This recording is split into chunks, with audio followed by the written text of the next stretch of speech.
Hello and welcome to the third episode in our series on neurodevelopmental disorders. In the previous episodes, we understood some fundamental concepts related to neurodevelopmental disorders. What is the meaning of special needs? What is disability? And what are the challenges faced by children with special needs? What is the role of parents of children with special needs? What are the challenges faced by them? And also positive parenting. In this episode, we will focus on a specific disorder under neurodevelopmental disorders called as Attention Deficit Hyperactivity Disorder. Come, let us meet our expert.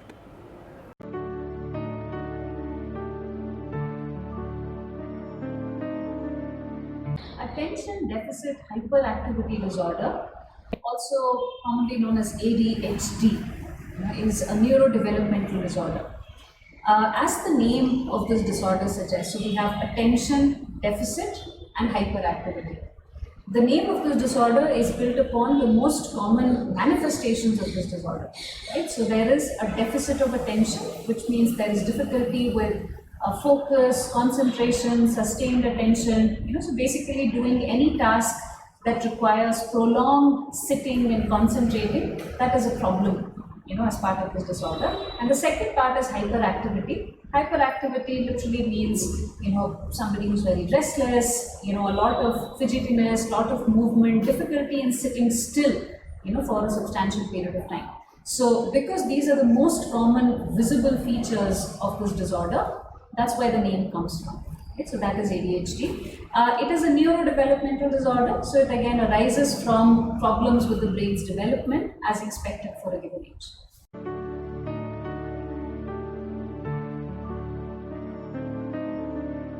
So the symptoms of ADHD can be understood, as two or three major categories of behavioral features that we observe.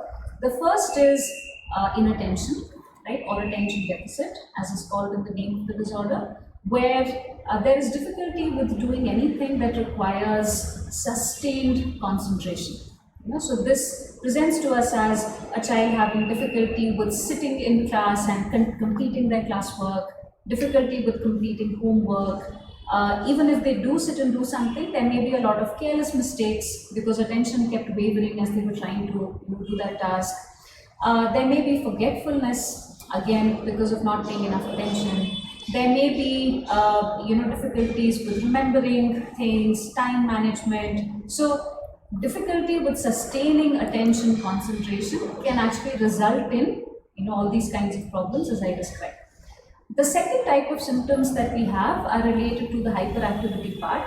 Hyperactivity can look like if a person is sitting, they may be very fidgety, restless, constantly moving their hands or feet, adjusting their positions in the chair. So that could be a manifestation.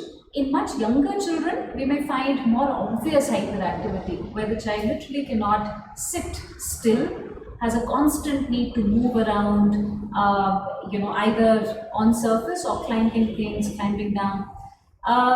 Children with ADHD may find it difficult to play games that require sitting quietly. So they may always be engaged in very noisy games that require a lot of movement, and may actually find it difficult to engage in sitting games that require more silent participation.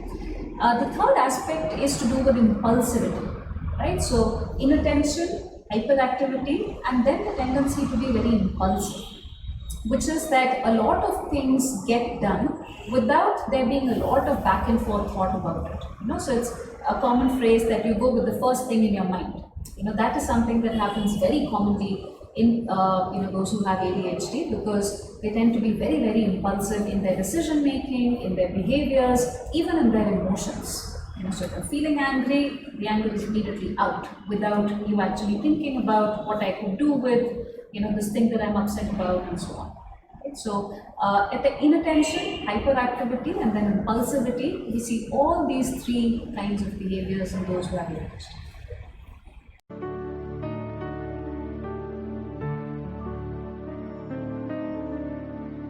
Since ADHD is a neurodevelopmental disorder, most of the time it is encountered in children and adolescents. right? So, and in fact, it is most commonly picked up in children, less commonly picked up in adolescents, and then even less commonly picked up in adults.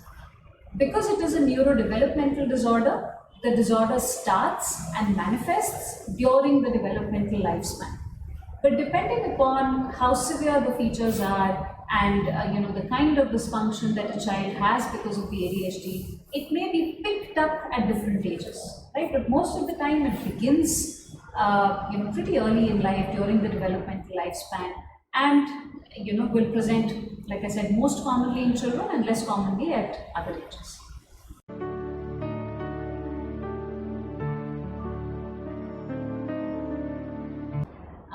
Yes, I think that's a very important aspect to understand, that ADHD can be seen in adults. See, what happens is that developmental disorders, given that they are arising because there are developmental problems in the brain, what can also happen is that as a person grows older, as the brain develops, the severity of the disorder may actually come down. So sometimes we tell parents it in this way, that as your child grows older, the brain development may catch up, and some children may no longer have features of ADHD that they did when they were much younger, right? So by the time they are older adolescent or early adulthood, they may actually have no longer meet criteria for ADHD. But in some people, so in a certain proportion, and the percentages for this vary across studies, but in some people, ADHD may persist into adulthood as well. And then it continues to create problems again with sustained effort, time management, planning, keeping appointments, and so on. So more adult-like tasks. So it can impair those adult-like tasks, as it can continue to manifest in terms of, even as adults, a person may be very fidgety, may find it difficult to sit through long meetings, and so on, and may continue to be very impulsive in their decision making in different aspects of life.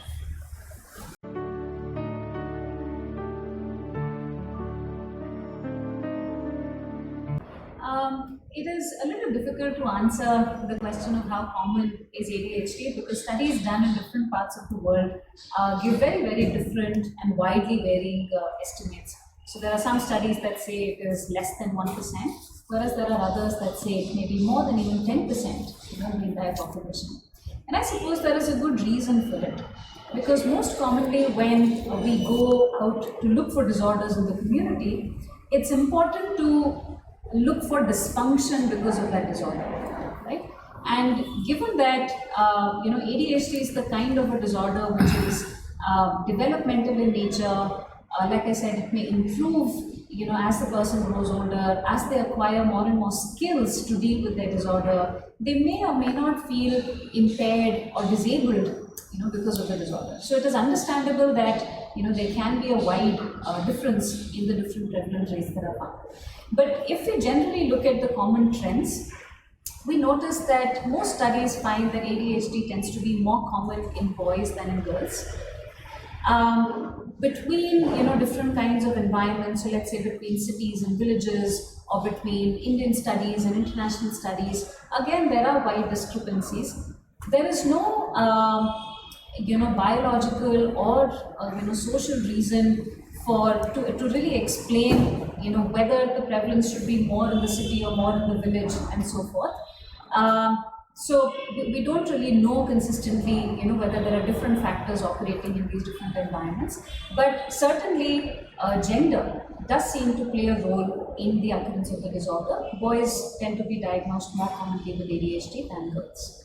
This concludes the third episode in our series on neurodevelopmental disorders. This episode focused on some fundamental concepts of ADHD, that is its definition, symptoms of ADHD, vulnerable population, and the prevalence.